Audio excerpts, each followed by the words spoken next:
Bismillahirrahmanirrahim. Assalamualaikum warahmatullahi wabarakatuh. Innal hamdalillah nahmaduhu wa nasta'inuhu wa nastaghfiruh wa na'udzu billahi min shururi anfusina wa min sayyiati a'malina may yahdihillahu fala mudilla lahu wa may yudlil fala hadiya lahu. Asyhadu an la ilaha illallah wahdahu la syarika lahu wa asyhadu anna Muhammadan abduhu wa rasuluh. Allahumma salli wa sallim ala nabiyyina Muhammadin wa ala alihi wa sahbihi wa man tabi'ahum bi ihsanin ila yaumiddin, amma ba'd. Jamaah kaum muslimin, semoga dirahmati oleh Allah Subhanahu wa taala. Senantiasa kita panjatkan puja dan puji syukur kita kehadirat Allah Subhanahu wa taala atas karunia kenikmatan yang sangat banyak. Ya, di antaranya berupa kesehatan, waktu luang sehingga kita masih bisa berkumpul dalam rangka untuk melaksanakan kewajiban yang Allah bebankan kepada kita. Di antaranya adalah melaksanakan sholat maghrib secara berjamaah, yang mana akhir-akhir ini banyak kita dengar, kita saksikan saudara-saudara kita yang mereka sedang mengalami rasa sakit. Maka kita hendaknya senantiasa bersyukur kepada Allah Subhanahu wa taala atas nikmat kesehatan yang diberikan kepada kita semuanya. Jamaah kaum muslimin rahimani wa rahimakumullah, pada pertemuan yang sebelumnya kita sudah pelajari tentang pembatal dari tauhid uluhiyah. Ya, yang mana pembatal yang pertama yaitu tentang asyirkul akbar, tentang syirik besar. Kemudian tentang contoh-contohnya, kemudian tentang sebab-sebab terjadinya syirik besar. Ya, di sini disebutkan ada dua. Yang pertama yaitu sikap berlebihan terhadap orang-orang soleh, sebagaimana yang terjadi di kaum Nabi Nuh alaihissalam. Kemudian sebab yang kedua yaitu sikap terlalu mengagungkan kuburan orang-orang soleh, akhirnya menyeret kepada perbuatan yang dilarang, bahkan menjerumus kepada syirik besar. Kemudian pada pertemuan kali ini kita akan melanjutkan tentang ahkamu syirkil akbar, tentang hukum-hukum seputar syirik besar. Ya, hukum-hukum seputar syirik besar. Sini mu'alif mengatakan, awalan sahibuhu mukhalladun fin nari jahannam fala yukhraju minha abadan. Yang pertama, bahwa pelaku syirik besar dia mukhalladun fin nari jahannam. Mereka nanti ketika meninggal dalam keadaan tidak bertobat kepada Allah Subhanahu wa taala, maka dia hukumnya adalah kekal di neraka jahanam. Fala yukhraju minha abadan, mereka tidak akan keluar selama-lamanya. Ini tentang hukum bagi pelaku syirik besar. Ya, kita di sini bicara tentang hukum, bukan kita menghukumi orang. Ya, karena nanti tentang perbuatan dengan pelaku itu berbeda. Hukum dengan pelakunya itu nanti berbeda. Nah, kalau kita pelajari hukumnya, orang yang melakukan syirik besar kemudian tidak bertaubat kepada Allah Subhanahu wa taala, maka dia hukumnya adalah kekal di neraka jahanam, tidak dikeluarkan selama-lamanya.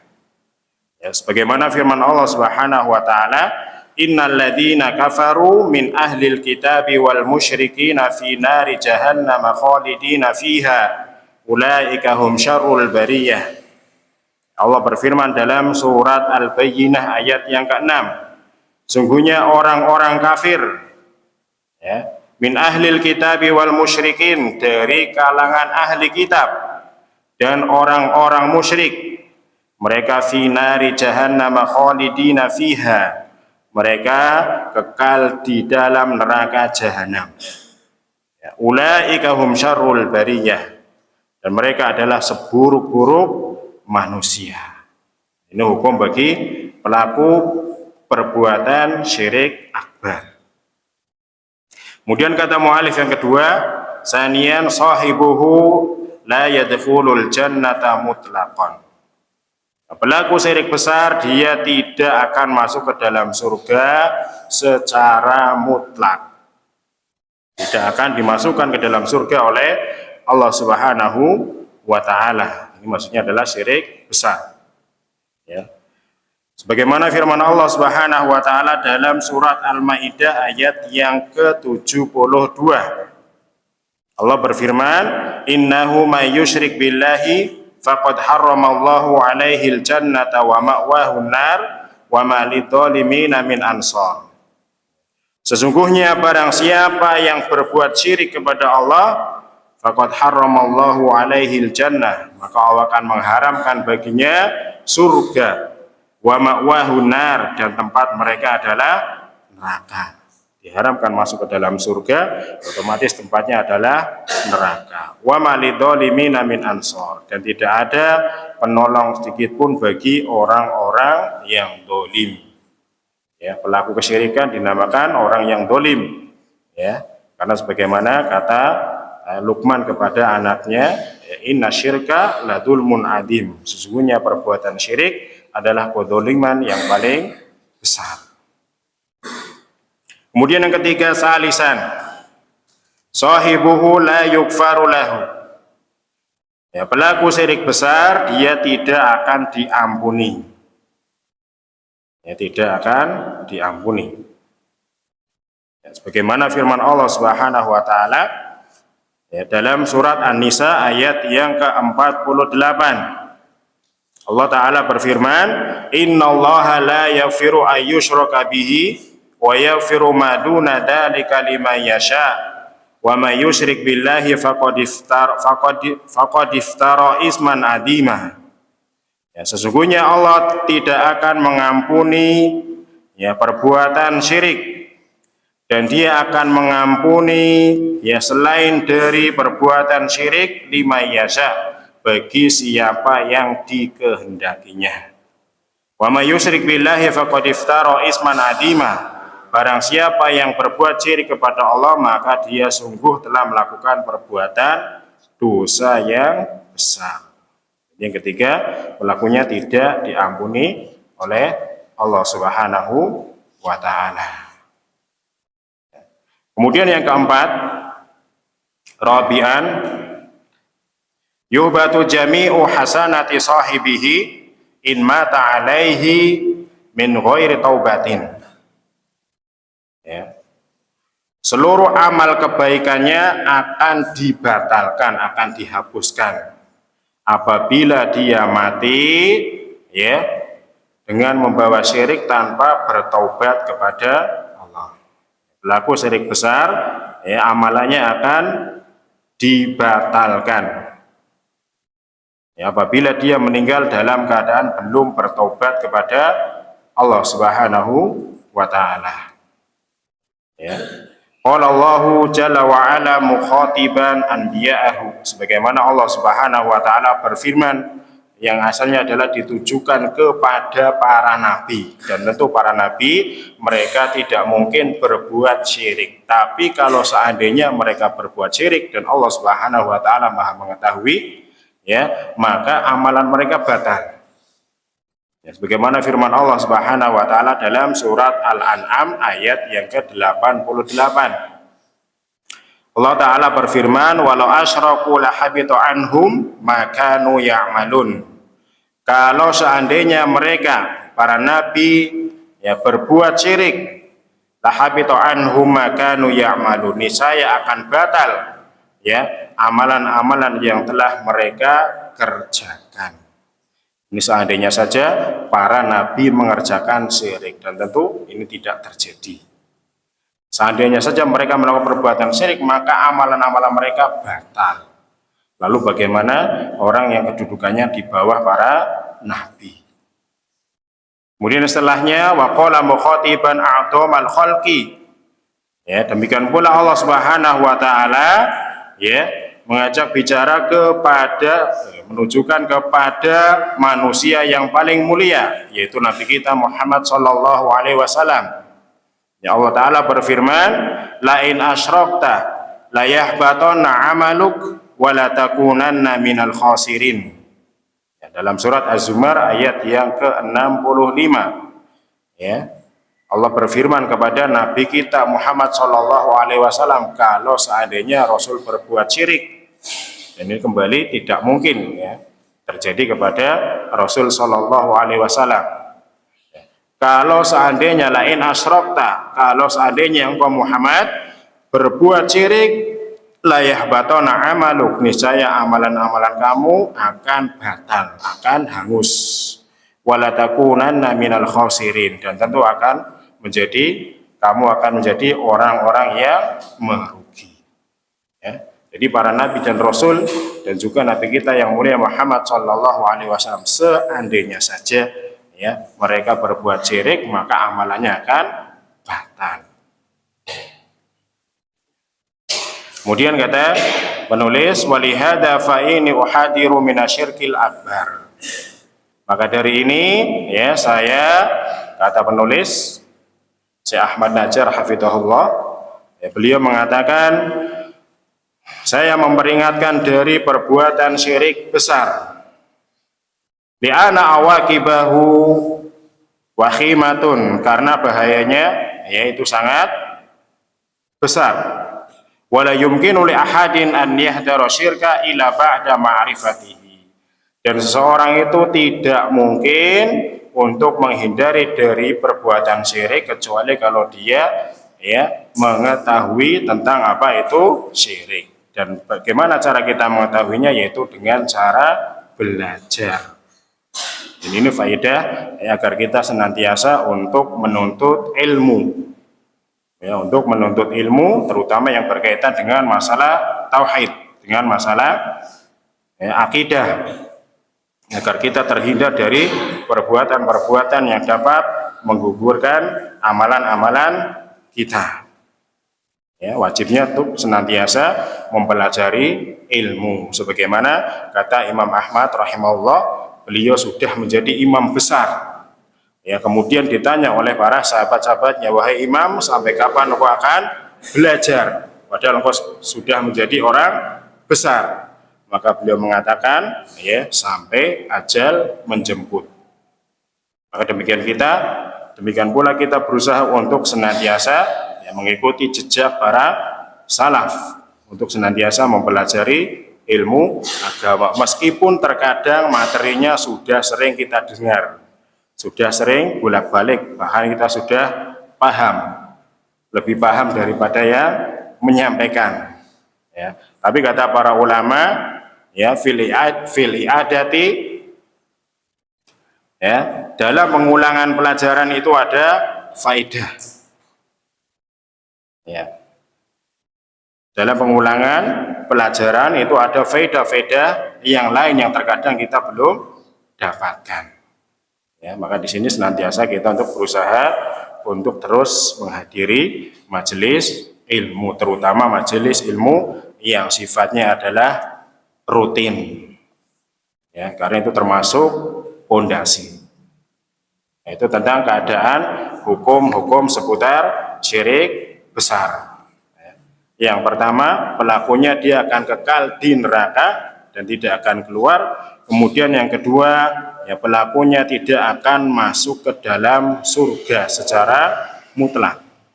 Kemudian yang ketiga, pelakunya tidak akan diampuni dosa-dosanya. Kemudian yang keempat, amalannya akan batal. Ya, amalannya akan dibatalkan oleh Allah Subhanahu wa Ta'ala. Itu berkaitan dengan syirik besar. Kemudian kita masuk kepada anaqidusani. Yang sebelumnya kan kita pelajari tentang pembatal tauhid uluhiyah, itu ada dua. Yang pertama syirkul akbar, yang pertama syirik besar. Kemudian kita sini masuk ke yang kedua, anaqidusani, pembatal yang kedua dari tauhid uluhiyah, yaitu asyirkul asghar, yaitu syirik kecil. Ta'rifuhu, pengertiannya, ya, ma sammahu syari syirkan au ma fihi au ma fi ma'nahu wa kana wasilatan li syirkil akbar. Pengertiannya disebutkan oleh penulis, yaitu apa yang disebutkan dinamakan oleh pembuat syariat, yaitu Allah Subhanahu wa taala sebagai perbuatan syirik, ya, atau yang semisal dengan perbuatan syirik. Wa kana wasilatan lisyirkil akbar, dan dia itu nanti menjadi wasilah menuju kepada syirik besar. Artinya kalau syirik kecil dia tidak menjadikan pelakunya kekal di neraka. Ya, pelakunya masih disebut muslim. Ya, hanya saja dia melakukan perbuatan dosa yang sangat besar. Beda kalau syirik akbar. Ya, pelakunya sudah tidak dikatakan muslim lagi. Fala budda fi syirkil asghar min amrayni.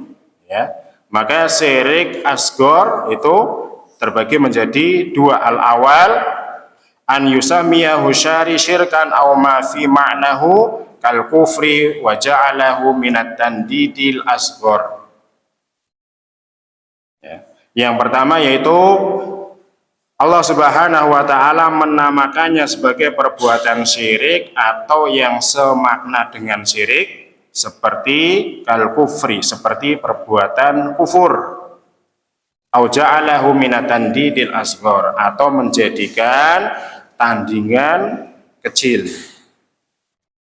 Ya, menjadikan tandingan kecil. Kemudian asani yang kedua, an yakuna wasilatan lisyirkil akbar. Yang kedua, ya syirik kecil bisa menjadi wasilah menuju kepada syirik besar. Kalau dilakukan terus-menerus kemudian diyakini, maka bisa menuju kepada syirik besar. Misaluhu, contohnya di sini penulis mengatakan al-halfu bi ghairillahi kama qala sallallahu alaihi wasallam. Contohnya adalah bersumpah kepada selain Allah. Ini asalnya adalah syirik kecil. Kama qala sallallahu alaihi wasallam, sebagaimana yang disabdakan oleh Rasulullah sallallahu alaihi wasallam, man halafa bi ghairillahi faqad asyraka, barang siapa yang bersumpah kepada selain Allah maka dia telah berbuat syirik. Ya, syirik di sini maksudnya adalah syirik kecil. Ya, akhrajahu Abu Dawud, diriwayatkan oleh Imam Abu Dawud, fasammahu asyari syirkan wa huwa wasilatun ila syirkil akbar bi an yu'addamal makhluf bi an yu'addamal makhlufa bihi kama yu'addamallahu azza wa jalla. Ya, dia adalah sumpah kepada selain Allah Subhanahu wa taala termasuk wasilah menuju syirik besar. Kenapa? Karena dia telah mengagungkan atau yang disumpah itu telah diagungkan sebagaimana Allah Subhanahu wa taala diagungkan. Jadi mengagungkan sesuatu yang tidak semestinya. Ya, bersumpah kepada makhluk, mengagungkan kepada makhluk. Ya, beda kalau yang bersumpah adalah Allah Subhanahu wa taala. Kalau kita baca di ayat-ayat juz amma, itu sering kita dengar wadduha, wasyamsi dan seterusnya. Itu di situ Allah Subhanahu wa taala bersumpah dengan nama-nama makhluknya. Terus itu syirik atau bukan? Ya, jawabannya bukan. Karena Allah Subhanahu wa taala ya berbuat sesuai dengan kehendaknya, dan yang disumpahi oleh Allah Subhanahu wa taala ya semisal tadi bersumpah dengan langit, dengan waktu duha, itu menunjukkan keagungan makhluk tersebut. Ya, kalau Allah Subhanahu wa taala berbuat sesuai dengan kehendaknya. Adapun kita manusia harus sesuai dengan syariat. Tidak boleh bersumpah kepada selain Allah Subhanahu wa taala. Dia dikatakan syirik karena dia mengagungkan kepada makhluk yang semestinya tidak diagungkan sebagaimana Allah Subhanahu wa taala. Kemudian fal halifu bi ghairillahi ka an yaqul, bersumpah dengan selain Allah Subhanahu wa taala seperti mengatakan wal Ka'bah, demi Ka'bah, wa rahmati abi, demi kasih saya bapakku. wa ra'suka. Ya, kemudian demi, ini mungkin dengan kalam yang biasa diucapkan oleh orang-orang Arab. Ya, demi kepalamu. Kemudian wa ra'su ummi. Kemudian demi kepala ibuku. Ila ghairi dzalika min hadhil ibarat. Ya. Dan yang semisal dengannya dari ya perkara-perkara yang dia digunakan sebagai sumpah selain Allah. Bersumpah dengan Ka'bah itu tidak boleh. Demi Ka'bah saya tidak mencuri, tidak boleh. Meskipun dia itu jujur, benar, tapi sumpahnya kepada selain Allah Subhanahu wa Ta'ala. Ya, itu termasuk sumpah kepada selain Allah. Waqad qala Nabi sallallahu alaihi wasallam, demikian pula Nabi yang mulia Muhammad sallallahu alaihi wasallam yaqul, beliau bersabda, man kana halifan falyahlif billahi aw liyasmut. Barang siapa yang bersumpah hendaknya dia bersumpah dengan menyebut nama Allah, atau kalau tidak hendaknya dia diam. Ya. Ketika kita bersumpah hendaknya menyebutkan dengan nama Allah Subhanahu wa Ta'ala. Kalau dalam bahasa kita dengan demi Allah. Tapi kalau bahasa Arab ada 3 kata dengan menggunakan kata wawu, wallahi, kemudian dengan billahi, kemudian dengan tallahi. Ya, itu menunjukkan sumpah kepada Allah Subhanahu wa Ta'ala. Wallahi, billahi, tallahi. Adapun bahasa kita ya demi Allah. Ya. Sumpahnya hanya kepada Allah Subhanahu wa Ta'ala, tidak kepada selainnya, tidak kepada makhluknya, meskipun makhluk tersebut mulia. Misalkan demi malaikat atau demi Rasulullah, kadang sering kita dengar. Demi Allah, demi Rasulullah saya tidak, seterusnya. Nah, itu termasuk perkara yang tidak boleh. Kita ucapkan demi Allah saja. Jangan ditambah dengan demi Rasulullah. Meskipun Rasulullah Shallallahu Alaihi Wasallam beliau ya makhluk yang mulia, kita tidak diperintahkan bersumpah kepada selain Allah Subhanahu wa Ta'ala. Kemudian wa kadzalika minal amsilati, demikian pula termasuk diantara contohnya ittakhadu malaysa bisababin syar'in, yaitu menjadikan apa-apa yang bukan termasuk sebab syar'i, ya wala qadari, ya, ataupun sebab qadari ma'itiqadi annahu sababun, dengan dia meyakini bahwa dia adalah sebagai sebab. Ka'an yu'alliqal insanu tamimatan min ajli daf'il aini, seperti seseorang yang dia menggantungkan tamimah. Kalau bahasa kita itu namanya besel. Biasanya kalau anak kecil sukanya rewel, nangisan terus, nanti diberi kalung hitam terbuat dari kain, nanti isinya di dalam macam-macam, ada ya bunga 7 rupa ataupun ada macam-macam. Nah, itu bisa disebut dengan tamimah.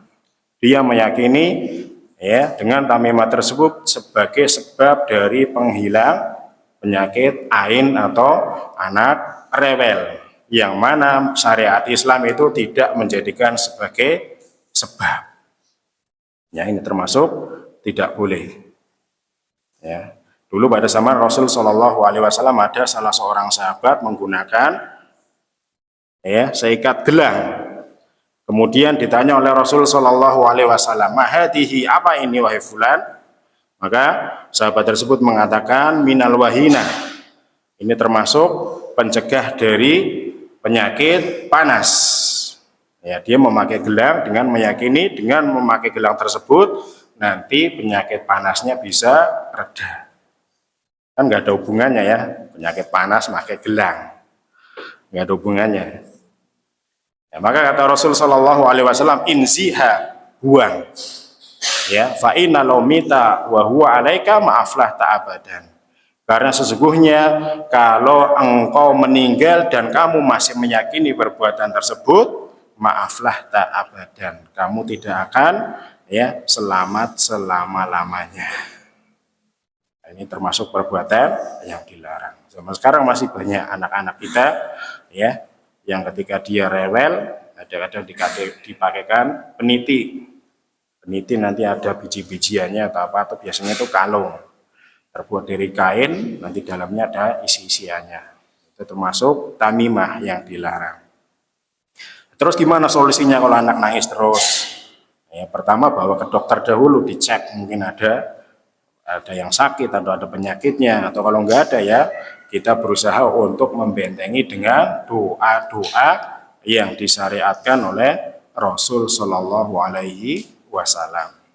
Nah, maka di sini pentingnya kita senantiasa untuk belajar, terutama yang berkaitan dengan masalah tauhid. Karena sebagian masyarakat kita dia menganggapnya perbuatan biasa-biasa saja.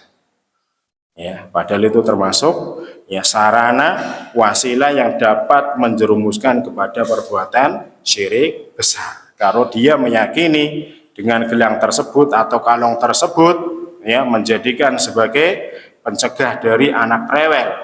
Ya, dengan kalung tersebut meyakininya, maka dia bisa terjerumus kepada syirik besar. Kalau dia meyakini sebagai sebab, padahal agama Islam tidak menjadikan sebagai sebab, ya, maka dia masuk pada syirik kecil. Wallahu a'lam. Falau ana insanan ittakhadha tamimatan yakunu qad waqa'a fi syirkil asghar li annahu ja'alaha sababan wa hiya laysat bisababin. Ya, seandainya ada seorang manusia dia menjadikan tamimah tadi jimat-jimat ya yakunu qad waqa'a fi syirkil asghar, maka dia telah terjatuh kepada syirik kecil.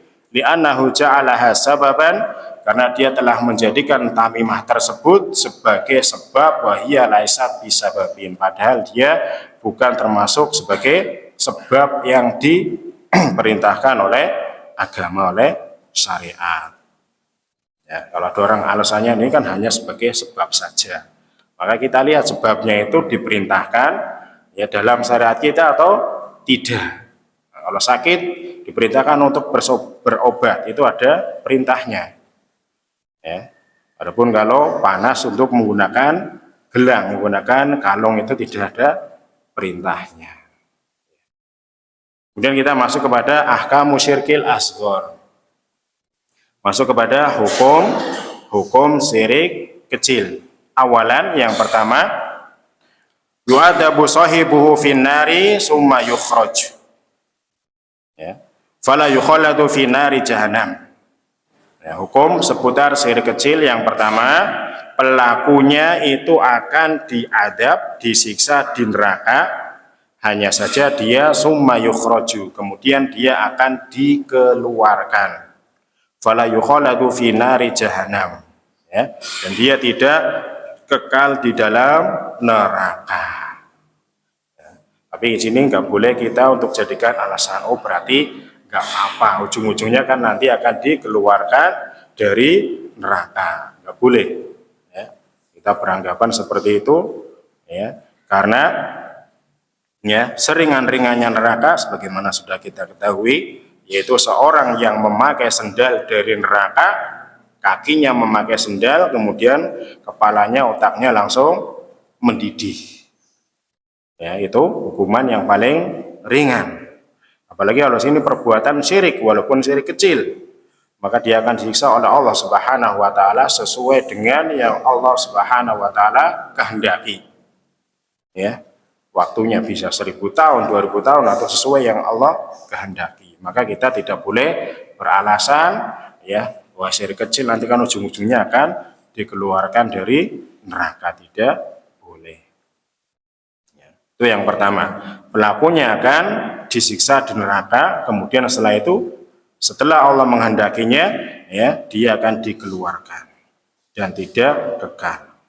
Kemudian sanian yang kedua, la yaghfiruhullahu. Nah, ini yang kedua, ini menurut pendapat penulis ya dia tidak diampuni oleh Allah sebagaimana firman Allah Subhanahu wa taala, innallaha la yaghfiru ayyushraka bihi. Tadi dalam surat An-Nisa ayat yang ke-48. Innallaha, sesungguhnya Allah, la yaghfiru, tidak mengampuni, an yushraka bihi.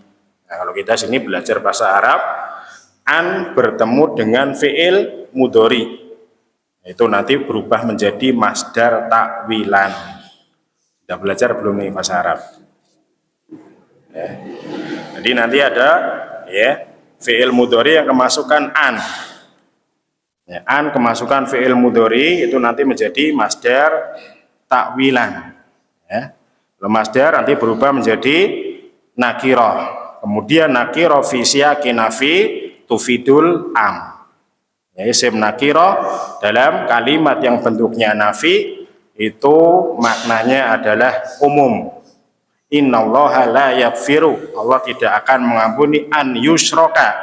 Kalau ditakwil isrokan bihi, Allah tidak akan mengampuni ya perbuatan syirik. Syirik di sini karena bentuknya nakirah umum, bisa syirik besar ataupun syirik kecil. Makanya di sini tadi penulis mengatakan la yaghfirullah. Ya, Allah tidak akan mengampuni dosa syirik, baik itu besar maupun kecil berdasarkan ayat tersebut. Fal ayatu amatun, maka ayat ini bentuknya adalah umum. Tasmalul akbar wal asghar, mencakup syirik besar dan syirik kecil. Maka di sini faedahnya kita tetap berusaha untuk menghindari dari perbuatan-perbuatan syirik kecil, apalagi syirik yang besar. Ya. Agar menghindari perbuatan syirik-syirik yang kecil, apalagi syirik yang besar. Ya. Wa nakunu bihadza qad intahaina. Ini tentang hukum seputar syirik asghar. Itu tadi pelakunya dia akan sisa di neraka, akan tetapi dia tidak kekal. Kemudian yang kedua, ya, Allah tidak akan mengampuni ya, pelaku dosa syirik. Ya, dari sini kata penulis, wa nakunu bihadza qad intahaina minar ruknil awal min arkanil iman. Di sini kita sudah selesai ya dari rukun ya Islam yang pertama, rukun iman yang pertama min arkanil iman.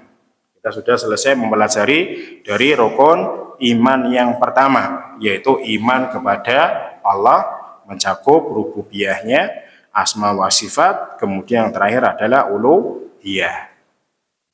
Wa huwal imanu billahi jalla wa ala faqad takallamna an rububiyatihi summa an asma'ihi wa sifatihi summa an uluhiyatihi. Kita sudah mempelajari tentang rububiyahnya Allah, kemudian nama-nama dan sifatnya, kemudian terakhir tentang uluhiyahnya. Ya. Walisail an yas'ala fayaqul, maka di sini barangkali ada yang bertanya, ya, penanya mengatakan mahiyal alaqatu baina hadhil aqsam, apa hubungannya antara tiga pembagian ini, yaitu tentang rububiyah Allah, kemudian nama-nama dan sifatnya, kemudian tentang uluhiyahnya. Apa hubungannya? Wal jawabu, maka jawabannya adalah al-alaqatu baina tauhidil uluhiyati wa rububiyati wa asma'i wa sifati, ya. Anna tauhidal asma'i wa sifati syaminun li tauhidi rububiyati. Ya. Hubungan antara tauhid uluhiyah, kemudian tauhid rububiyah, kemudian tauhid asma wa sifat, yaitu bahwasanya tauhid asma wa sifat itu mencakup li tauhidi rububiyati wa tauhidil uluhiyah. Tauhid asma wa sifat, nama-nama dan sifat-sifat Allah Subhanahu wa taala itu mencakup tauhid rububiyah dan tauhid uluhiyah. Kenapa? Li'ana min asma'illahi ar-rabbu. Karena di antara nama Allah itu adalah ar-rabb, yang mana ar-rabbu sifatuhu ar-rububiyah, yang mana Rabb itu sifatnya adalah ar-rububiyah. Ya. Wa min asma'illahi Allah, dan di antara nama Allah itu adalah lafaz Allah. Ya. Wallahu sifatuhu al-uluhiyah, dan Allah itu sifatnya adalah al-uluhiyah. Jadi rububiyah kemudian uluhiyah. Jadi tauhid asma wa sifat itu mencakup tauhid rububiyah, yaitu ar-rabb tadi, kemudian tauhid uluhiyah, Allah sifatnya adalah al-uluhiyah. Ini hubungannya. Wa amma tauhid rububiyah, adapun tauhid rububiyah fahuwa mustalzimu li tauhidil uluhiyati. Adapun tauhid rububiyah, maka dia mengkonsekuensikan terhadap tauhid uluhiyah. Ya. Maknanya apa? Bimakna ana man wahadar robba tauhidan kamilan fa inna dzalika yastaujibu minhu an ya'budahu. Dengan makna bahwasanya siapa saja yang mengesahkan Rob, ya, dengan tauhid yang sempurna, ya, mengesahkan nama Rob atau rububiyah dengan tauhid yang sempurna, fa inna dzalika, maka hal itu yastaujibu, mengharuskan baginya an ya'budahu, yaitu untuk beribadah hanya kepada Allah, yaitu Ar-Rabb, ya, yang mengatur alam semesta. Jadi tauhid rububiyah itu mengharuskan tauhid uluhiyah. Ya, barang siapa yang mentauhidkan rububiyah dengan tauhid yang sempurna, maka hal itu mengharuskan dia beribadah, itu, ya, merealisasikan tauhid uluhiyah, ya, beribadah hanya kepada Allah semata. Wa amma tauhidul uluhiyah, adapun tauhid uluhiyah, fahuwa mutadamminun li tauhidir rububiyah. Adapun tauhid uluhiyah, maka dia mengandung, ya, terhadap tauhid rububiyah. Ya, jadi saling berkaitan. Faqulu man abadallaha la budda an yakuna qad aqara bi rububiyatihi. Ya, maka setiap yang beribadah kepada Allah, ya, dia harus mengakui dengan rububiyahnya. Otomatis orang yang beribadah kepada Allah Subhanahu wa taala dengan sebenar-benar ibadah, otomatis dia akan mengakui tentang rububiyahnya Allah Subhanahu wa taala, bahwasanya Allah Maha Pencipta, Maha Pengatur, Maha Pemberi rezeki, dan seterusnya. Jadi hubungan antara tauhid asma wa sifat, kemudian tauhid rububiyah, kemudian tauhid uluhiyah itu sangat berkaitan erat. Otomatis orang yang, ya, mentauhidkan dalam rububiyah, dia akan, ya, berkonsekuensi tentang tauhid uluhiyah, beribadah hanya kepada Allah saja. Ya. Hadhihi hiyal alaqatu baina aqsami tauhidi min jihati ta'aluqiha billahi. Ini adalah, ya, hubungan antara pembagian tauhid dari sisi, ya, hubungannya dengan Allah Subhanahu wa taala. Jadi saling berkaitan.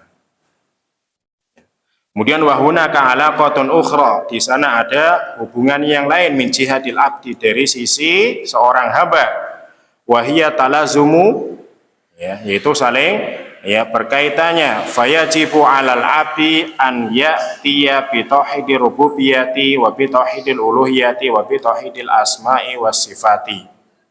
Maka wajib bagi seorang hamba untuk mewujudkan, ya, tauhid rububiyah, kemudian tauhid uluhiyah, dan tauhid asma was sifat. Ini hubungan yang lain dari sisi seorang hamba. Kalau dia meyakini tentang, ya, tauhid, maka dia merealisasikan antara tauhid rububiyah, kemudian tauhid uluhiyah, dan tauhid asma wa sifat. Ini sudah selesai tentang pelajaran yang pertama dari rukun iman yang pertama, yaitu beriman kepada Allah Subhanahu wa taala. Ya. Berharap semoga Allah Subhanahu wa taala senantiasa memberikan pemahaman kepada kita, ya, kemudian memudahkan langkah-langkah kita untuk senantiasa beribadah kepada Allah Subhanahu wa taala dengan sebenar-benarnya, kemudian menjauhkan kita dari segala macam perbuatan syirik, ya, baik yang kecil apalagi syirik yang besar. Ya, demikian sudah selesai dari pembahasan yang pertama. Ya, insya Allah nanti kita lanjutkan pada rukun yang kedua, yaitu al-imanu bil malaikah, beriman dengan malaikat-malaikatnya Allah Subhanahu wa taala. Mungkin demikian yang dapat kami sampaikan. Ya, kurang lebihnya mohon maaf. Sampai sini kita cukupkan. Naktafi bihadzal qadar bidu'ai kafaratil majlis. Subhanakallahumma bihamdika asyhadu an la ilaha illa anta astaghfiruka wa atubu ilaik. Wassalamualaikum warahmatullahi wabarakatuh.